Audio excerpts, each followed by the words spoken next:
novela nueva que se llama Ritual del Lagarto, que el nombre, si ustedes conocen más o menos la obra de Jim Morrison, así se llamaba un poema de él, que iba a ser una rola, pero a la mera hora no se grabó y solamente quedó impresa la letra en el disco Waiting for the Sun. Y entonces es una cosa como muy mitológica. ¿Qué pudo haber sonado con esto?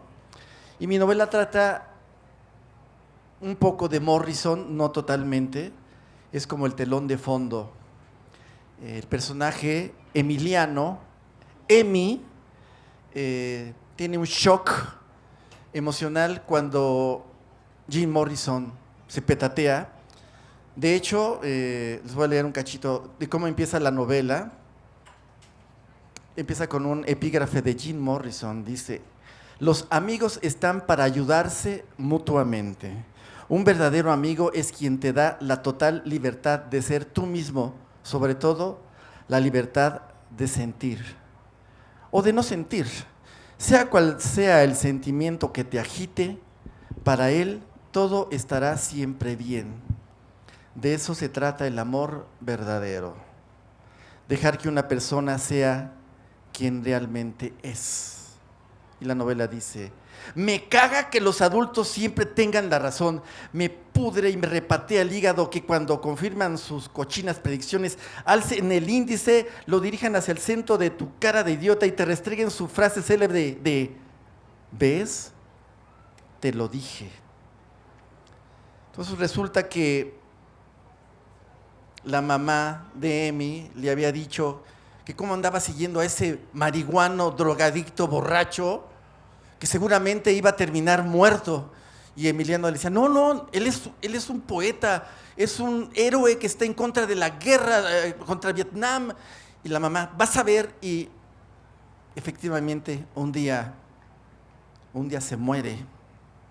Entonces ahí empieza la educación sentimental de Emiliano, porque unos días después vendrá la masacre del 10 de junio en San Cosme.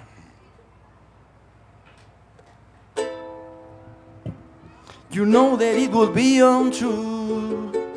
You know that I will be a liar if I want to say to you, girl, we could get much higher.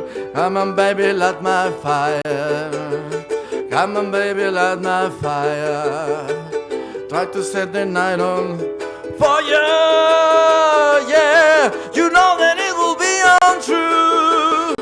You know that I will be a liar if I was to say to you, yeah, we couldn't get much higher. Come on, baby, light my fire. Come on, baby, light my fire. Try to set the night on fire. Try to set the night on fire. Try to set the night on fire. Try to set the night on fire.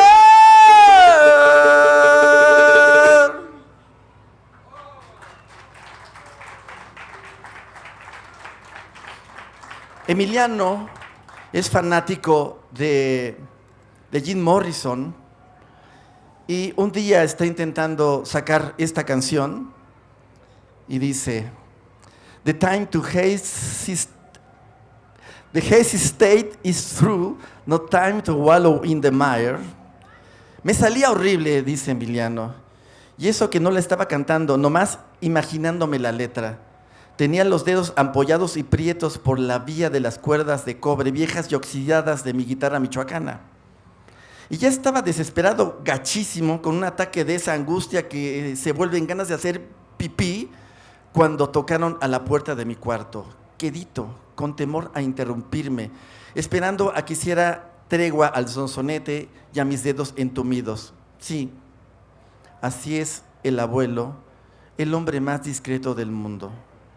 Aunque bueno, antes de seguir con la crónica abueliana, debo recordarte eso de que mi cuarto es un decir, más bien la apretada mazmorra de 4x4 que comparto con mis hermanos jodones, allí donde nos fumamos unos a otros el hedor de nuestras patas, alientos de ayuno, choquillo que le llaman, y sobacos mal lavados.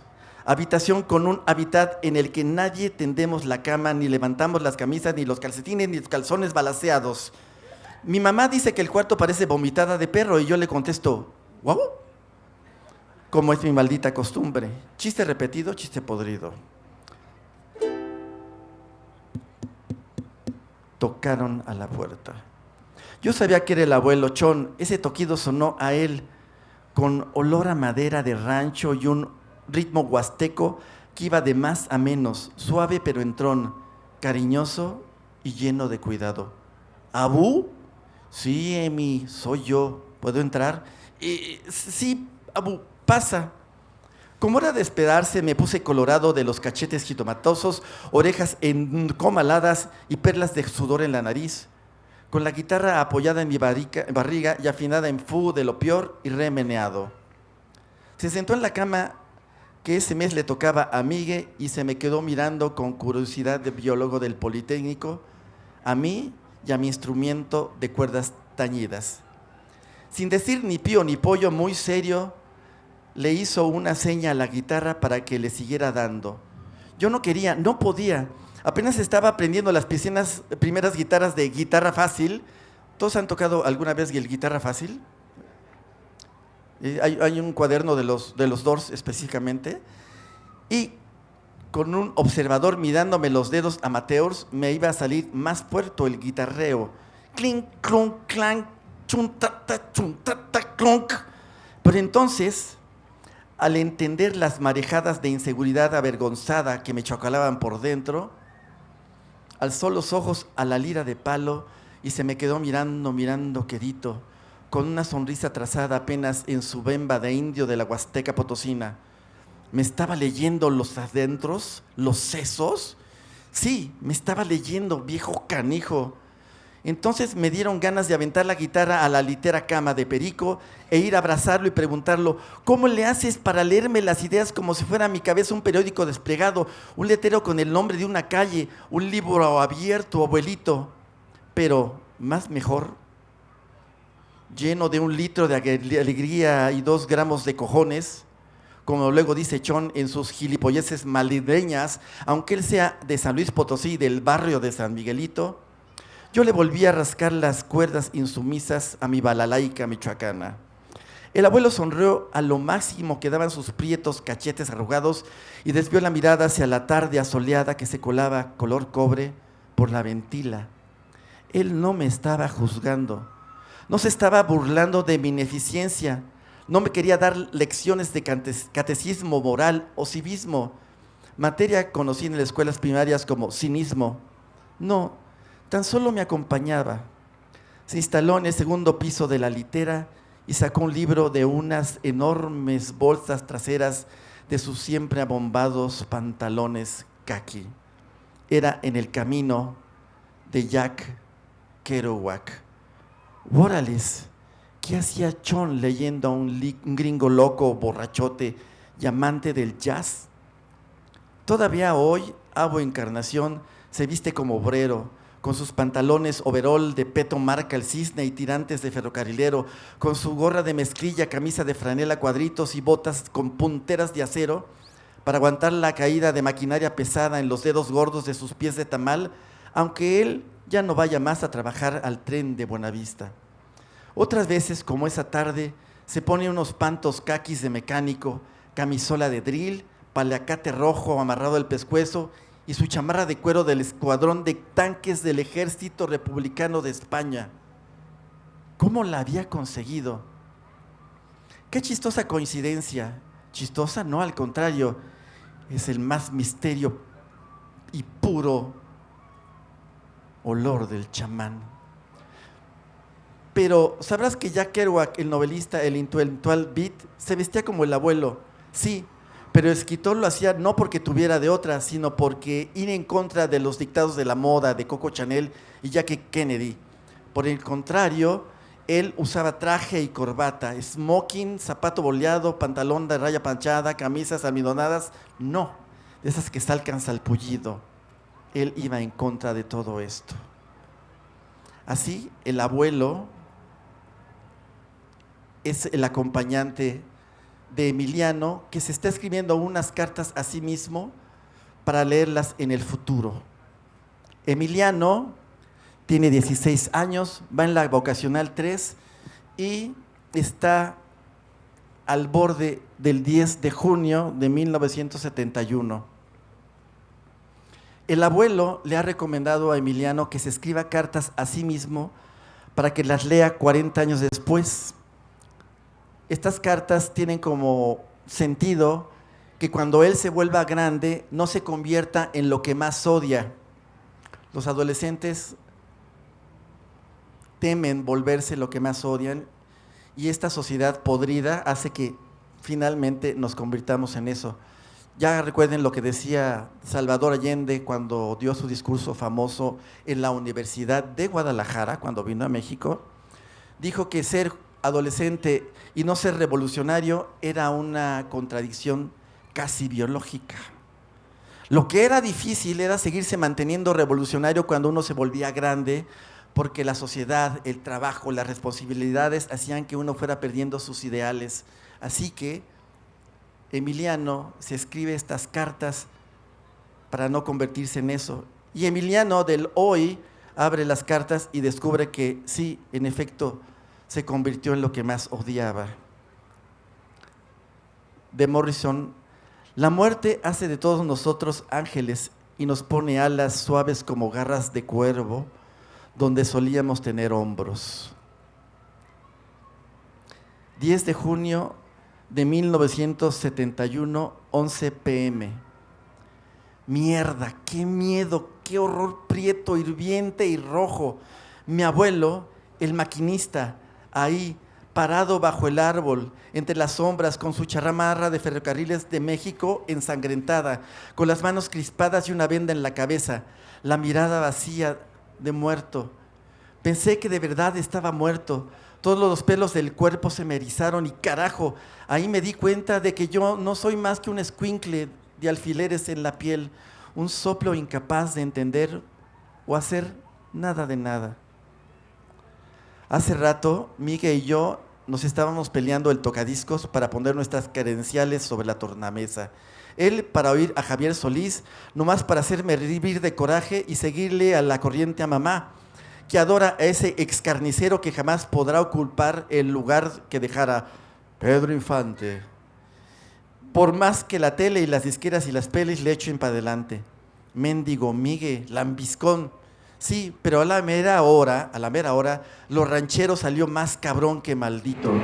Escuchen esta letra. Quisiera abrir lentamente mis venas, mi sangre toda verterla a tus pies, para poderte demostrar que más no puedo amar y entonces morir después. Puta, la sangre del jueves de Corpus. Yo, por si no te lo imaginas, peleaba el tocadiscos contra el mariachi suicida para oír por 8ª vez el King Lizard Morrison con la pieza más fresca de violín y metales a lo Pérez Prado que había grabado en toda su brutal y ya tirada a la basura vida. Basura de la que jamás se volverá a recuperar por más que esculque yo en los basureros. Now I'm gonna love you till the heavens stop the rain. I'm gonna love you till the stars fall from the sky. From you and I.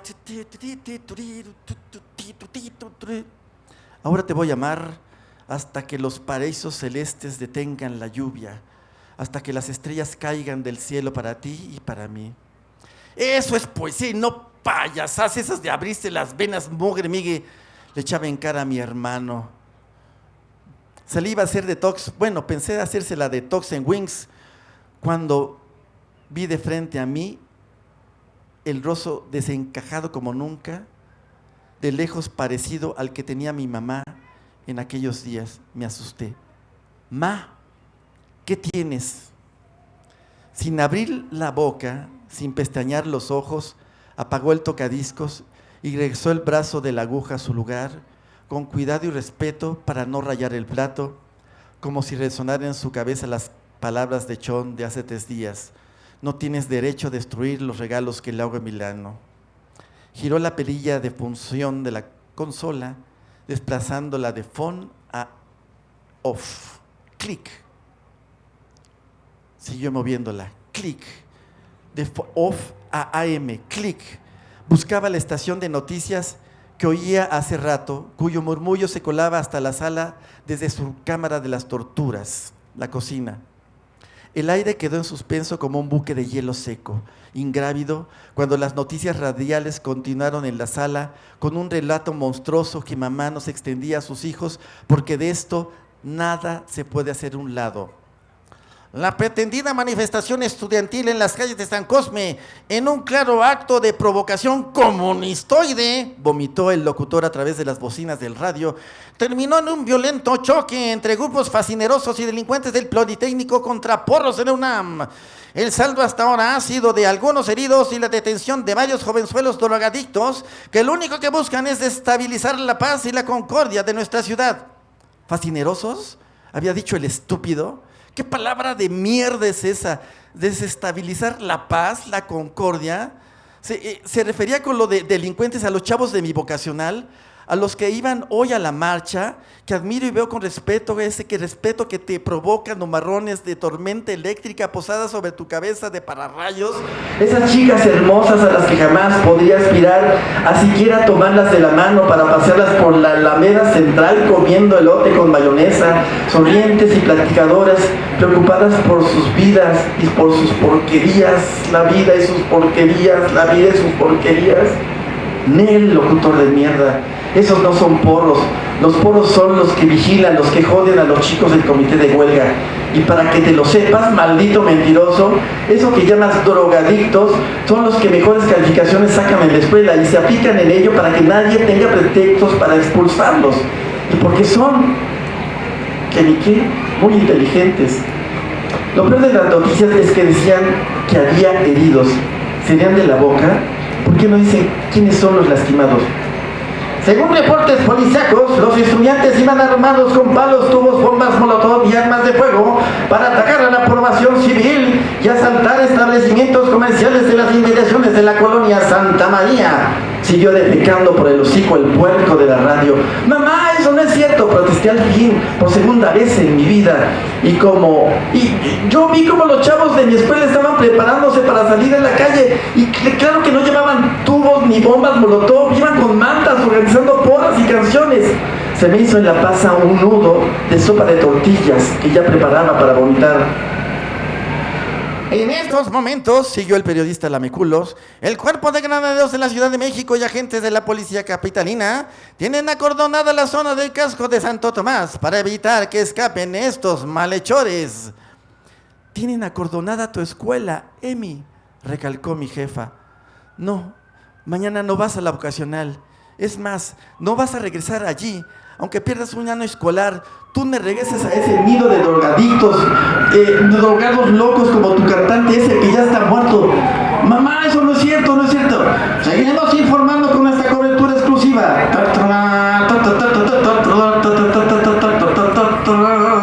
Sobre estos bochornosos e indignantes sucesos, avivó el fuego de la estación radial. Pero antes, vayamos a noticias más cordiales. En Escocia, una joven madre de 27 años de edad ha dado a luz a unos hermosos quintillizos peligrosos. ¡Clic! Mamá apagó el radio. Migue y Perico estaban por primera vez en sus ruidosas vidas callados.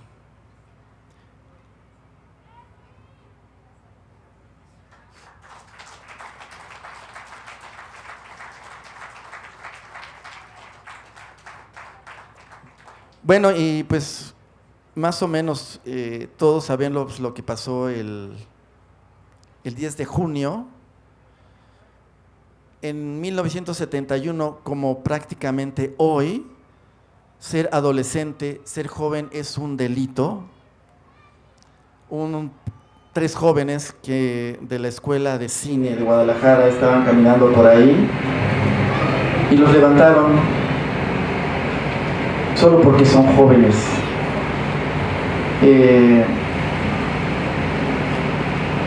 Se repite la historia una y otra vez. Como que el pasado nos vuelve a escribir cartas hacia el presente para que veamos que el país se ha vuelto no lo que más odiamos. Y está gacho decirlo, pero ahorita este país es eso, es una suma de odios monstruosos. Y pues este libro va un poco dedicado a los jóvenes de este país. Yo quiero que lo lean chavos, también ustedes adultos que lo lean, pero de alguna manera que vean que los que somos adultos, esos adultos odiosos, en algún momento también fuimos adolescentes que teníamos ideas, sueños, propósitos de cambiar este país, pero parece que no está ocurriendo. Baños de sangre innecesarios. Y otra vez, ser joven como en 1971 es un delito.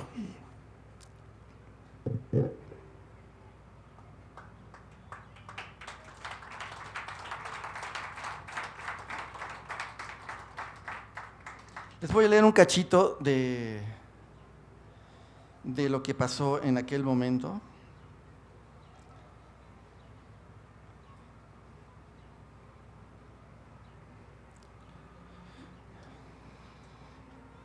El abuelo habló.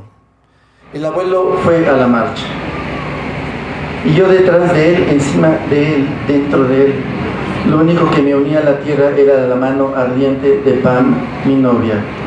Mariposas, mis ojos, los ojos del abuelo, mis oídos, los suyos. Empezó la corredera. No se separen, hay que aguantar en grupos compactos, les gritaba, y otros chicos conmigo. Es una provocación. Pero los enemigos ya comenzaban a golpear cabezas con sus palos largos y la sangre brotaba en chispazos lentos. Por un momento nos pudimos repeler. Yo organizaba a los chicos de ingeniería para que se colocaran en formación de pinza, como cuando los granaderos se nos echaban encima a los camaradas ferrocarrileros. De pronto, una mano se agarró a mis uñas de mi brazo. Era ella, la muchacha de los volantes que había dado a mi nieto Emiliano un paquete de propaganda para que la repartiera entre la gente y se enteraran de por qué en México no hay libertad. De que somos una recua de reses enfiladas a que nos desnoquen en el matadero. De que ser joven es un delito. Ella le gritaba a los golpeadores: déjenos, hijos de puta. Pero por respuesta un enemigo le pegó un barazo en el hombro que le hizo aullar y temblar. El puerco la iba a rematar y al levantar los brazos me dejó su puerta abierta. Le metí un rodillazo en los huevos y otro en la nariz. No se lo esperaba y le di uno más en el caracol del oído y mi rodilla crujió. Carajo, ya no soy el jovencito de hace 50 años. La chica de los volantes se levantó, me jaló y de pronto las balas comenzaron a zumbar por encima de nuestras cabezas.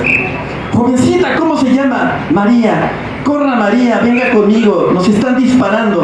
Al fondo, la policía ya había cercado la calle. Nadie iba a salir de allí.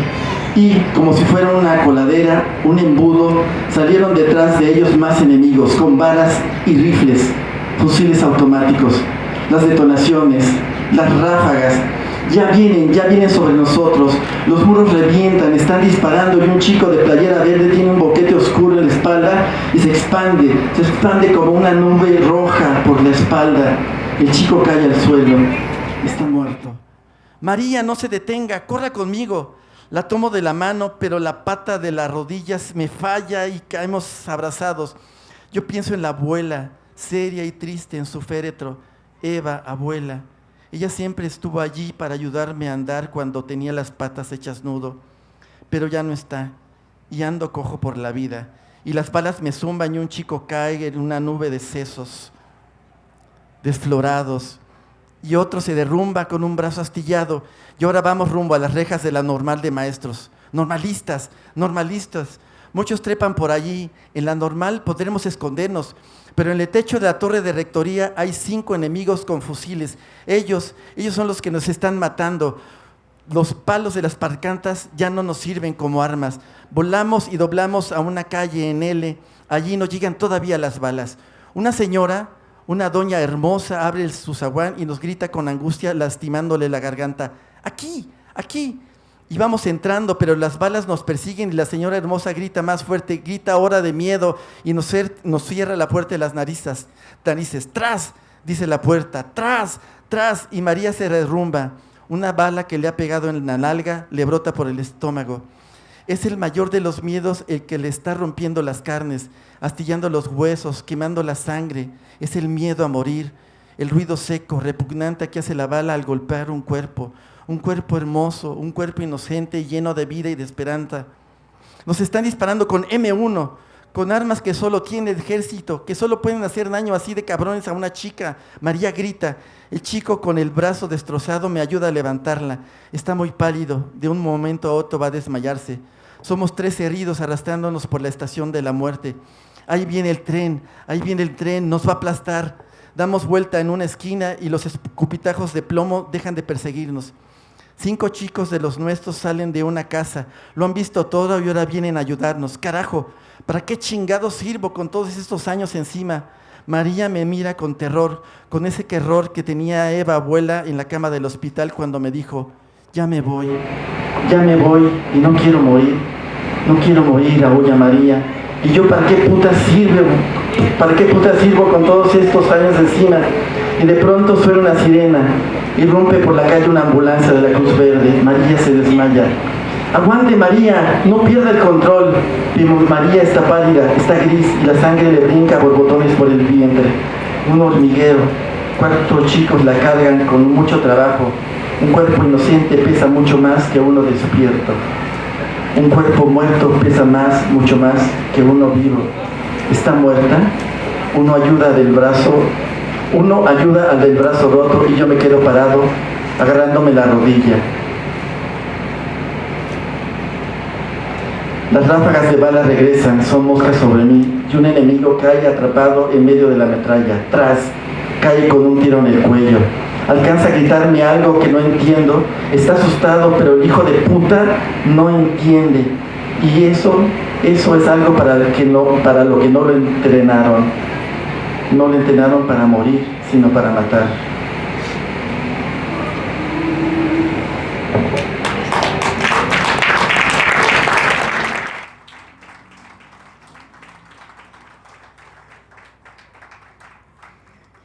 Bueno, y ustedes saben que 2 meses después del Festival de Avándaro, de la masacre en San Cosme, se hizo el Festival de Avándaro.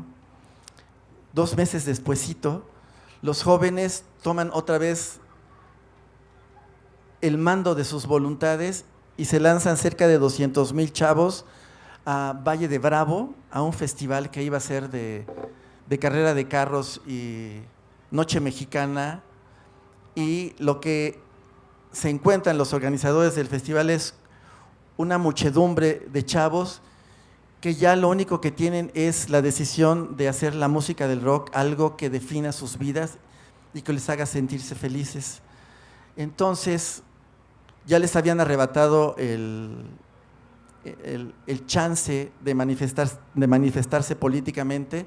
Lo que seguía era quitarles el chance de manifestarse cultural y artísticamente. Después del Festival de Avándaro, el rock es prohibido en la Ciudad de México, porque cuando estaba en pleno concierto, Ricardo Ochoa gritó al público, mientras estaba pasando por Radio Juventud, gritó, queremos el poder. Era algo así.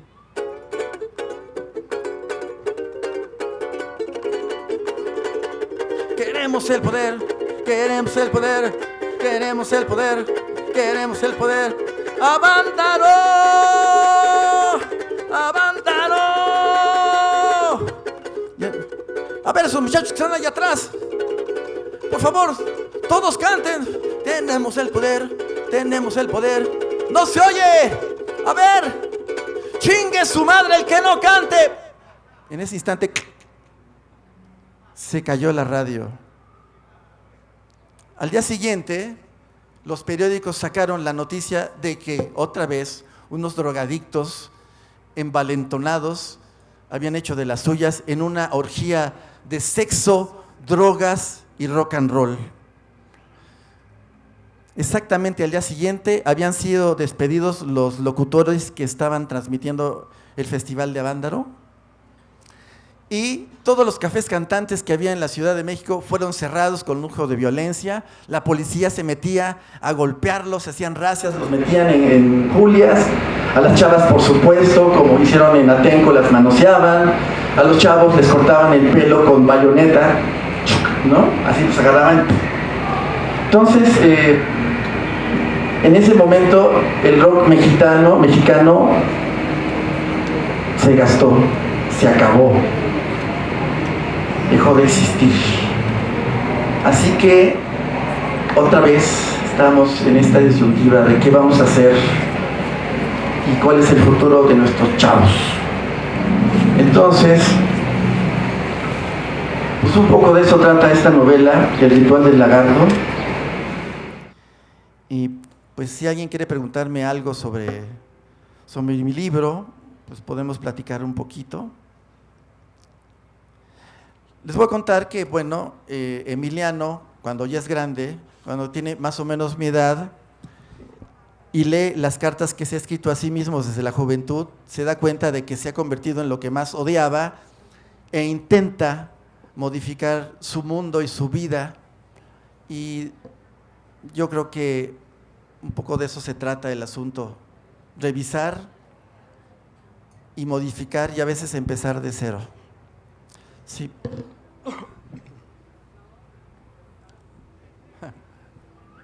Sí, estuviste en el 71 en esa marcha, esa es la primera pregunta. La segunda, ¿por qué el título, El ritual del lagarto? Yo no estuve en la marcha, yo iba en la boca número 3 y me tocó ver justo cómo todos los chavos se preparaban, los del comité de lucha, para ir a la marcha, y sí, estaban haciendo porras, cantaban el himno nacional, estaban haciendo pancartas, boteos para conseguir dinero y repartiendo propaganda para explicar de qué se trataba la marcha. Iba a haber una reforma educativa en Monterrey y los chavos por primera vez después del 68 salían a la calle a manifestarse políticamente.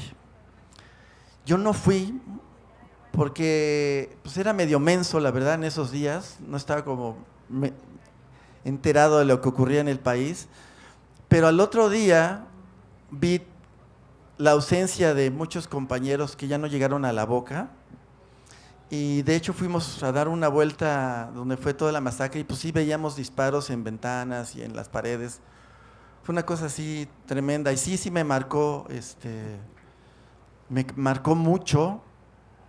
Yo creo que de ahí en adelante pues, soy un poco el que están viendo aquí parado en el escenario. Y como decía hace rato, se llama Ritual del Lagarto porque es un poema de Jim Morrison. Y Emiliano empieza a entender el mundo y las crueldades y oscuridades del mundo a partir de la muerte de Jim Morrison.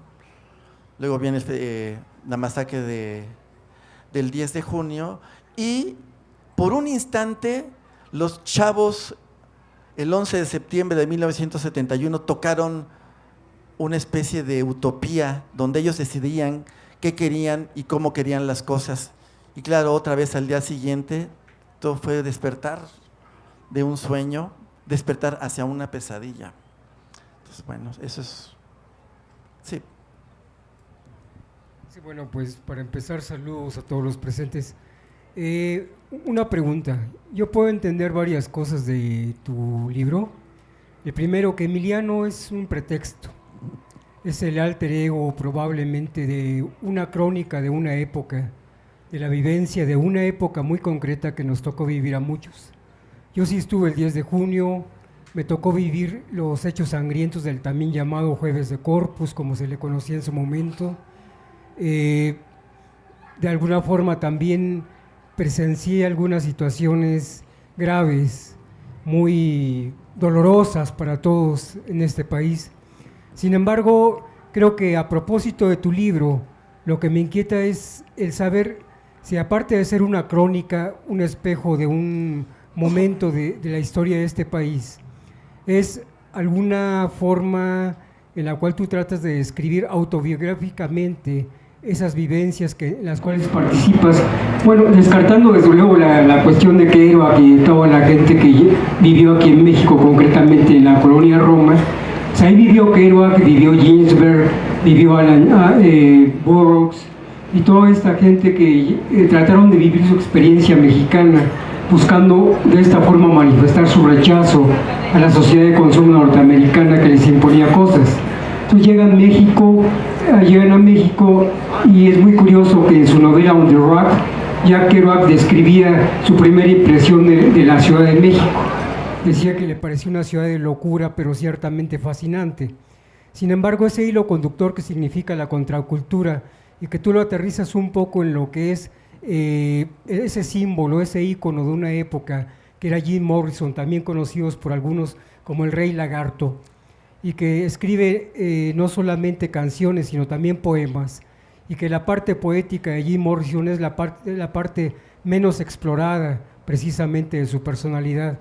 Yo quisiera saber si para ti no solamente son símbolos de una época, sino que son vivencias todavía reales, es decir, llagas no cerradas. Es todo. Sí, gracias. No, pues de hecho, el cacho que leí al principio, que el abuelo está viendo a Emiliano tocar, de repente abre su maleta y saca los ingredientes para preparar un margarita, que es lo que tomaba Kerouac. Y le dice, te voy a preparar una bebida que es la que tomaba ya Kerouac. Entonces le hacen la licuadora, que pues tequila, ya ven que era bien chupadors. Y de hecho el abuelo conoce a Jack Kerouac y conoce, pues también, es un abuelo que por un lado es un brujo huasteco, excombatiente de los batallones del Partido Liberal de Flores Magón,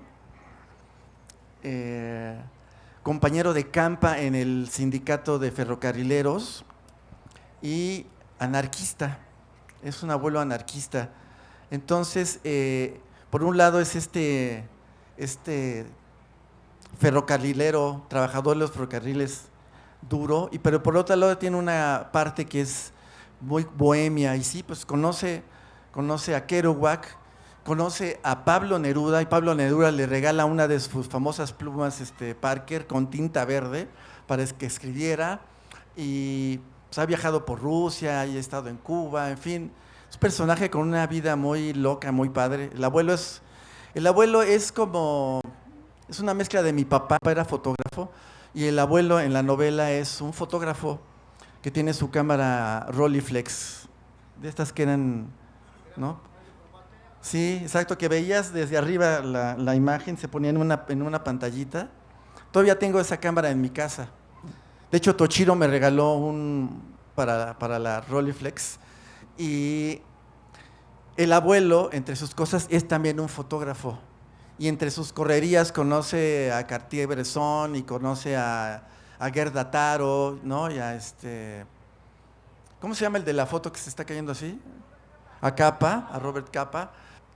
Es como que se mueve un mundo así como de intelectuales y artistas, como todos de izquierda, y tiene esta otra parte ahí como de chamán.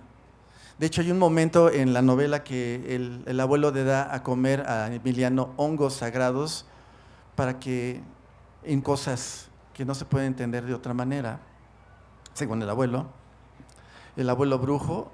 Y bueno, cualquier novela que hagas y cualquier cuento, de alguna manera estás como reflejándote tú en él. Y aquí en este libro, que es de los quizás más biográficos, ocurre donde yo vivía, en la escuela donde yo iba, con los amigos que yo tenía, ¿no? Todas las cosas que como que yo fui viendo cuando era chavo, y ahorita que estoy haciendo una limpieza de las cosas que ando cargando en mi vida, estoy haciendo un recuento de lo que me pasó. Entonces por eso escribí este texto, ¿no? Pues nada, sí, por supuesto hay heridas que no están cerradas, pero hay heridas nuevas que no tienen manera de cerrarse. Bueno, que tendríamos que aprender a cerrar con justicia, ¿no? Entonces, pues nada, es eso. ¿Cuánto está costando el libro? ¿Cuánto está costando el libro? El libro cuesta 290, pero yo lo traigo en 200 varos por si alguien quiere comprarlo. Solo traigo 5, pero bueno, sí. Si alguien quiere comprarlo. Ah, ¿sí trajiste en tu precio oficial? Sí, trajeron, la editorial me trajo 4 libros, 4. ¿Y está el vendedor? Porque si no se va a enojar conmigo. ¿Dónde está? ¿No? ¿Seguro? Bueno, entonces los... Oferta del día de hoy, aplíquense los 5. Sol, Armando, una pregunta nada más. Oye, pasando por aquí, te escuché parafraseando tu novela. Ajá. Y bueno, en lo que logré escuchar, narras el control informativo de aquel y del actual tiempo, ¿no? A nosotros como ciudadanía, ¿qué nos queda ante ese control? Porque se hacen foros como este, foros y más foros y más foros. O sea, de verdad, no es para arrestar, sino todo lo contrario. ¿Qué hacen ante ese control informativo? Porque esos señores a mí me queda claro que no se van a ir, ¿eh? No se van a ir. Entonces, desde tu perspectiva, ¿qué nos queda más por hacer? Gracias. En la novela, cuando una chava que logró sobrevivir en la masacre del 71 hizo una llamada al noticiero de Jacobo Saludowski. Jacobo Saludowski estaba con sus orejeras y como una noticia así como de pasadita, enfrentamientos entre porros en San Cosme, pasando otras noticias, o sea, había pasado así como de volada por ahí. Entonces esta chava hizo algo brillante. En ese momento se podía hacer eso, ahora ya no. Ella llamó al noticiero.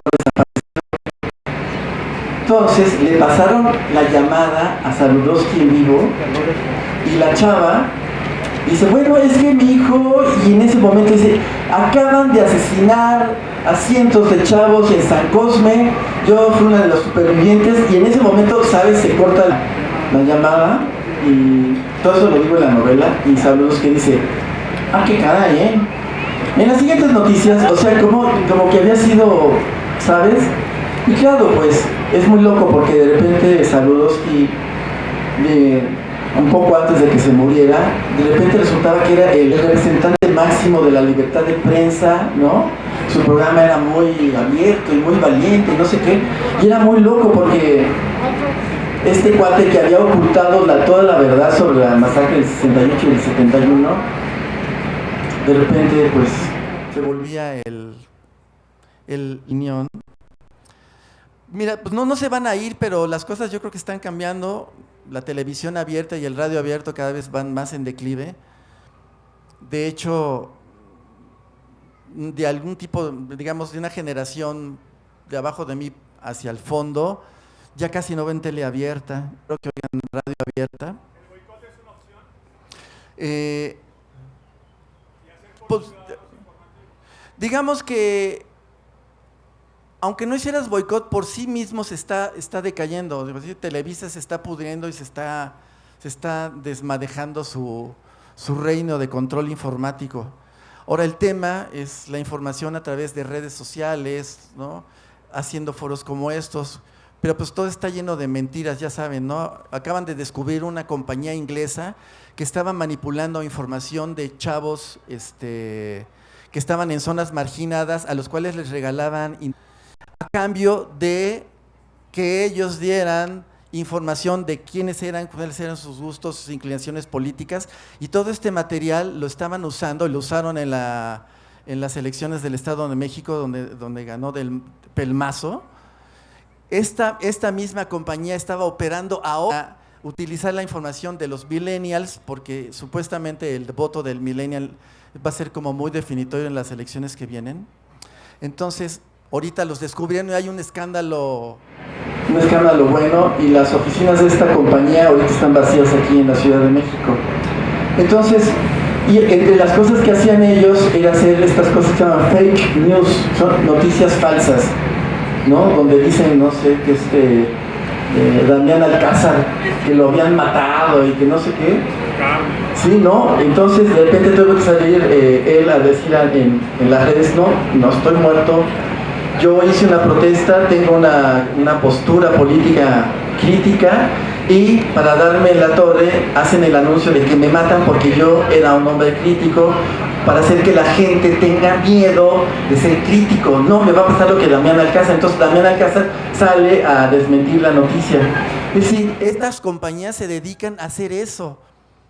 ¿Sabes? Cuando fue el primer gasolinazo del año pasado, bueno, no el primero, el gasolinazo del año pasado, compañías como estas eran las que ponían noticias en teléfonos, donde decían, hay un levantamiento en tal lugar, no salgan de la calle. Todas esas noticias que estaban en los teléfonos son compañías especializadas en hacer esas cosas. Y las contratan para que la gente tenga miedo y esté aplacada. Es una manera diferente de hacer noticias. Digo, esto que dices de hacer como un boicot a los medios convencionales, podría ser, pero por sí solo están derrumbándose. Ahora, la manera de enterarse de las noticias es por otras vías, ya ni los periódicos. ¿Cuántos de ustedes leen un periódico? Ya casi nadie, casi es todo en el teléfono. Los chavos es muy raro que agarren un periódico. Yo casi no agarro el periódico, todos los teléfonos, ¿no? Tú estás viendo las noticias, ya no ves la tele. Bueno, puedes ver a Carmen Aristegui también, ¿no? Digo, esa es una alternativa, verla a ella, oírla a ella, ¿no? Seguirla. Pero bueno, estamos en momentos distintos, pero digamos que el trasfondo es igualito, ¿no? El poder aplastando todo. Bueno, buenas tardes a todos. Yo también pienso una cosa, tengo una... Aquí. Se está levantando la mano. Sí. Pero, mira, yo lo que me he dado cuenta, soy una persona igual así como con un poco de algo de tus ideas. Siento que la más como sociedad hace que todas esas cosas nos pasen. La mala organización que tenemos desde el hogar, yo pienso, no sé, ¿cómo es posible, decías hace rato del periódico, cómo es posible que estamos viendo hace no sé si tú dices que lees el periódico, hace como unos 20 días salió una noticia en el periódico que el que era encargado de distribuir los recursos que obtuvo el gobierno para ayudar a las personas del 19 de septiembre, renunció porque estaba viendo las tranzas que estaban haciendo diputados, senadores con esos recursos. Y pues el que estaba encargado renunció y lo vemos y lo leemos y ya, o sea, y van a seguir robando, y nadie dice, no, pues vamos a hacer esto, vamos a organizarnos de tal manera. ¿Cómo es posible que en Tlalpan, donde se cayó el edificio del 19 de septiembre, en un edificio pues donde había departamentos, llegan los recibos de la luz? ¿Cómo es posible que pues, no hay edificio, no hay medidores y llegan los recibos de la luz ahí y también lo vimos en un periódico, pero igual no hacemos nada? O sea, yo sí quisiera, pues no sé, que nos organice, o sea, que saber cómo cobran estos señores, o sea, cómo miden ellos los watts que se gastan. O sea, desde ahí nos estamos dando cuenta que todo es a un cálculo, o sea, realmente no hay una buena organización en el país. Pero no nada más me refiero al gobierno, sino que todos nosotros como sociedad estamos mal organizados, la verdad. Es en serio. No participamos, exactamente. Pues bueno, por lo menos hablando y diciendo que es una manera como de empezar, yo creo, ¿no? Y que estemos aquí platicando, creo que es un buen empiezo. Creo que ya me tengo que bajar, ¿verdad? ¿Sí? ¿A qué hora me tengo que...?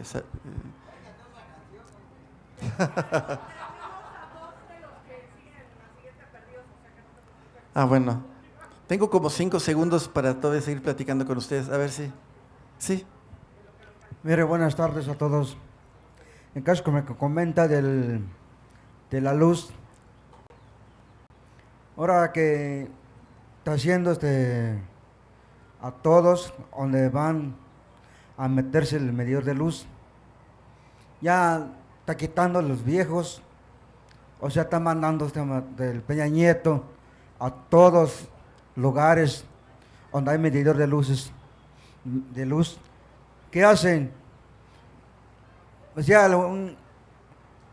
por decir el Mazo, al Estado de México, me comentan, es que van contratistas, quitan los viejos el medidor y ponen nuevos. Entonces el Mazo manda a muchos a agredir a los dueños del medidor de luz, porque ellos tienen derecho. No quieren que pongan el nuevo, porque el nuevo medidor de luz es una mal medidor, ¿no? que está poniendo. Entonces lo agreden o sea, lo golpean, ¿sí? Por decir, el compañero electricista, Fuerza de Luz del Centro, fue golpeado, como comenta aquí el compañero. Ese sí voy de acuerdo, que no se vale, ¿no? Que está haciendo el Peña Nieto, creo que hasta ahí jala, del Mazo. El Mazo ahora, ¿cuánto tiene de muertos? Y apenas acaba de entrar de su gobernatura. No esperó para llegar a la selección del 1 de julio. Fue una violación de elecciones, no esperó. Adelantaron, arrebataron al puesto a una gobernadora que se iba a lanzar. Y eso es muy mal que hacen.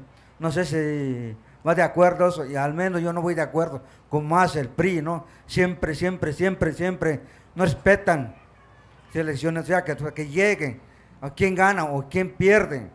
¿Sí? Eso que hacen esos señores comentan, ¿no? O sea, yo les pongo atención a estos que golpean. Fueron golpeados, como le llaman el ESME. ¿Sí? Ellos tienen derecho a llegar a sus labores, o sea, no resuelven. O sea, que del PRI y el PAN y el PRD no resuelven. En vez que resuelven los asuntos, ¿qué hacen? Mandan, las federales mandan más fuerzas contra el pueblo. Pero, o sea, como quien dice, ahora sí, golpe compañeros, quiero decir de esos, en eso que viene, estamos pocos días para llegar a las primeras elecciones, 1 de julio. O sea que yo quiero decirles a todos, hay que tomar el que está en el Estado de México, y hay que tomarle que está en Coahuila, acaba de llegar, y las de Oaxaca también hay que tomarles. Y no esperaron que llegara el 1 de julio, a ver quién gana, o quién triunfe. ¿Sí? Entonces ellos violan, no respetan pues el que hacen el PRI y el PAN. Como quien dice, ¿no? Lo tiene así, el PRI no quiere soltar, así lo tiene. Ahora, como viene ahora en esas elecciones, va a haber muchos enfrentamientos. Sí, va a haber muchos enfrentamientos. Quiero decirles que tomen palabra de estos compañeros. Sí, muchas gracias. Gracias. Si tomaron en cuenta esa palabra, gracias. Gracias, sí.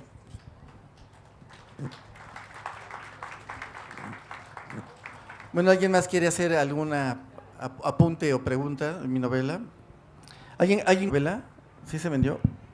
2, 3, ¿ya los 4? ¿Ya?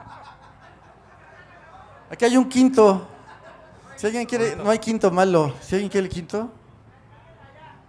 Corre. Corre. ¿No? Dice que no, se rajó. Chale. Le dijo.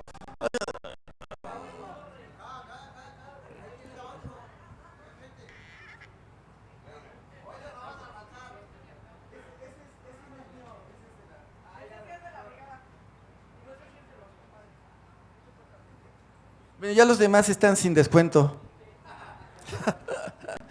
Ahorita se los firmo, gracias por comprar mi libro.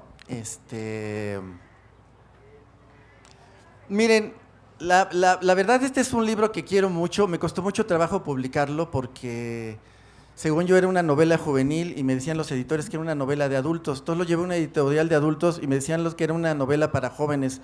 Entonces es un libro que yo creo que está como entre las dos fuerzas golpeando. Entonces pues, le agradezco mucho que hayan venido a escuchar la parte que leí. Está bueno hacer novela juvenil. Ahorita está poniéndose como de moda y concursos y editoriales que están lanzando este rollo, pero creo que los jóvenes no necesitan tener como una literatura específica. Los jóvenes pueden leer todo lo que se les dé la gana, tienen la inteligencia suficiente como para entender todo y mucha más inteligente que muchos rucos como yo que estamos parados en este escenario. Hay un próximo libro, sí, mi próximo libro va a ser de vampiros. Sí, me gusta mucho la literatura de terror y ahorita estoy haciendo una novela, es súper dura aparte, ¿no? Y tiene que ver con la vida a la cual están orillando las garras del capitalismo que tenemos ahorita sobre nuestros chavos. Entonces, bueno, muchas gracias. Soy Armando Vega Gil, mi libro es Ritual del Lagarto, gracias. Muchísimas gracias, Armando. La verdad, bueno, no, a ver, un aplauso de veras, que se vea, por favor.